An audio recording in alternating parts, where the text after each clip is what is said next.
घरे आज कौन पाई भोजी है वीडियो टी शेष जाए देखो जानी पारे। हेलो एवरीवन मु आसीमा मु वेलकम करछि मोर गोटे न्यू ब्लॉग को। आपण माने टिके मो वॉइस को इग्नोर करबे कारण मते ठंडा जोर हेतिबारु मो वॉइस एमती सुबुछि। देन आज थिला हम जेजन को साधा सेति पई घरे एते बडा आयोजन हे गारे भोजी होतिला।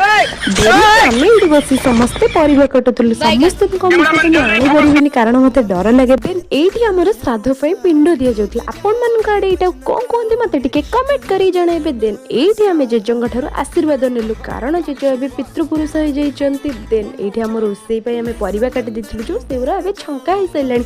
देन एठी हमर रोसई सज जाइतला तापरे गां लोक माने आस्थिले खाइबा पई मु ताऊ वीडियो नै पारि नथिली कारण तबा नबारे रहि जाइतिली। देन एठी हमर हितला भात डाली दही बैगन खट्टा मिक्सचर। देन भोजी रे कहार को चिंता किंतु मो छोट भाई मानकर चिंता किए पत्र दब तो किए ग्लास दब तो किए ठोली देब। रहिली जय जगन्नाथ।